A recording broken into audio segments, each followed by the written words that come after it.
আমি আজকে যারা বক্তা আছেন তারা দেখলাম যে কেউ আইন কানুনের মধ্যে নাই, সেজন্য আমিও আর থাকার চেষ্টা করছি না। মাননীয় সংসদ নেতা সর্বশেষে বক্তব্য রাখবেন কিনা সেটা তার প্রিরোগেটিভ, কেউ ডিকটেট করতে পারে না, এটাই বিধি। মাননীয় স্পিকার, বিসমিল্লাহির রহমানির রহিম। মাননীয় স্বরাষ্ট্রমন্ত্রী, আপনার সময় 40 মিনিট। আমি কেন বলছি আমি বলবো, 40 মিনিটে শেষ করবেন। জি মাননীয় স্পিকার, আপনি দয়া করলে আরো বাড়িয়ে দিতে পারেন। দয়াময় পরম দয়ালু আল্লাহর নামে। বিরোধী দল এটা চায়, এটা কিন্তু ৭২-এর সংবিধানে ছিল না মাননীয় স্পিকার। আমরা এটা চাই। শহীদ রাষ্ট্রপতি জিয়াউর রহমান এইটা সংবিধানে গ্রহণ করেছিলেন। মহান আল্লাহর উপর পূর্ণ আস্থা ও বিশ্বাস এই সংবিধানের মূলনীতি হইবে। আমরা এটা চাই, বিরোধী দল চায় কিনা জানি না। এটা পঞ্চম সংশোধনের মাধ্যমে শহীদ রাষ্ট্রপতি জিয়াউর রহমান সংবিধানের মূলনীতি এবং আর্টিকেল 8-এ রাষ্ট্র পরিচালনার মূলনীতিতে গ্রহণ করেছিলেন।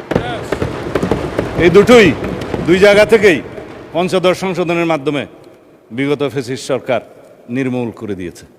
আমরা এটা পুনর্বহাল চাই। এগুলো ঐকমত্য কমিশনের এই গঠিত জুলাই সনদে থাকতে পারত।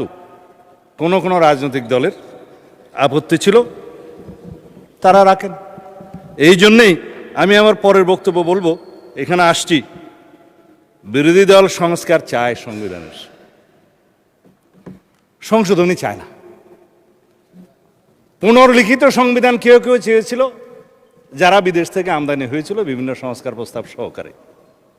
আমরা বলেছিলাম rewriting of constitution, new constitution, গণপরিষদ, এগুলো একই কথা। যে সংবিধান আমরা যা কিছুই সংশোধনী চাই, গ্রহণ করতে চাই, সেটা আমরা সংশোধনীতে আনি।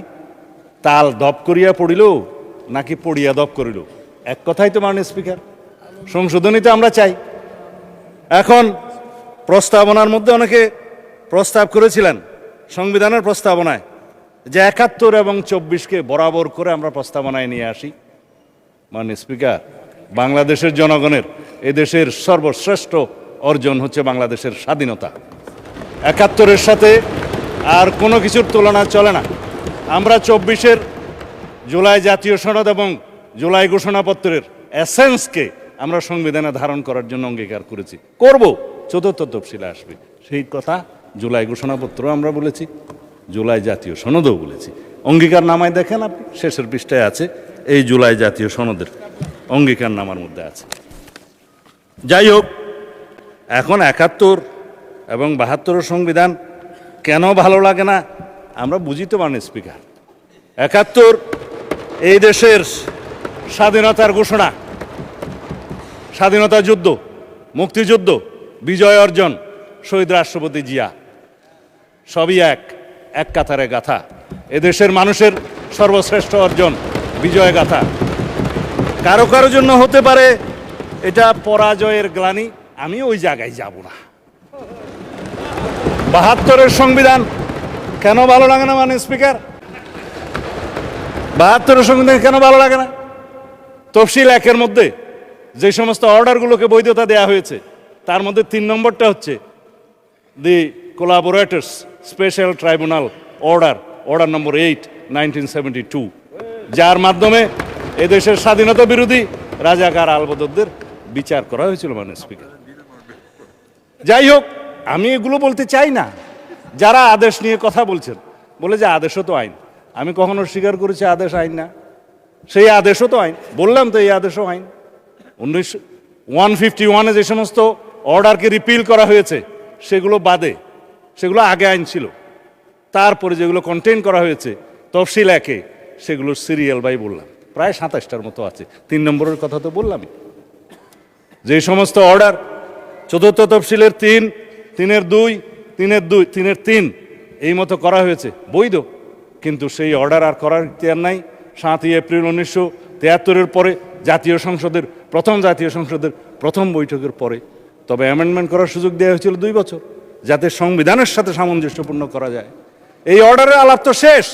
সেই বক্তৃতা গতবারে দেওয়ার পরে আমি মনে করেছিলাম জাতির সামনে পরিষ্কার, বিরোধী দলীয় নেতৃবৃন্দের কাছে পরিষ্কার হবে যে এই লেজিসলেটিভ ফ্রড যেটা কালারেবল অর্ডার, সেটা নিয়ে আর কোনোদিন কোনো বিতর্ক হবে না, যেটা রাষ্ট্রপতি করেছেন। জুলাই জাতীয় সনদ উইদিন ব্র্যাকেট সংবিধান সংস্কার আদেশ বাস্তবায়ন আদেশ 2025, এটা নিয়ে আর কোনোদিন কোনো বিতর্ক উঠবে না মনে করেছিলাম। আজকে আমি কনসেন্ট্রেশন দিতে চেয়েছিলাম অনলি জুলাই জাতীয় সনদ, যেটা ঐতিহাসিকভাবে স্বাক্ষরিত হয়েছে, সেটা কিভাবে বাস্তবায়ন করা যায় তার পদ্ধতি নির্ধারণ করি, চলুন সেই বিষয়ে আমরা আলোচনা করি।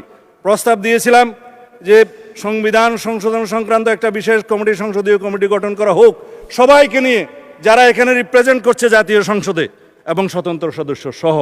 সেই বিষয়ে তারা মনোযোগ দিলেই পারতেন। আজকে অবশ্য মাননীয় বিরোধী দলীয় নেতার আমি মনোযোগ দিয়েই শুনেছি ওনার কথা।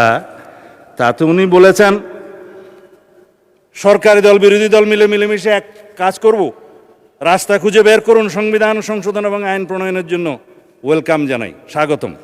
জুলাই জাতীয় সনদ বাস্তবায়ন চায় তারা প্রত্যেকে বলেছেন। অর্ডারের কথা নিয়ে বলে যে গণভোট অর্ডার, এটার কি হবে সেটাও আলোচনা করব আমরা, যদি সংবিধান সংশোধনী কমিটি বিশেষ কমিটি গঠন করা হয় সেখানে। চলুন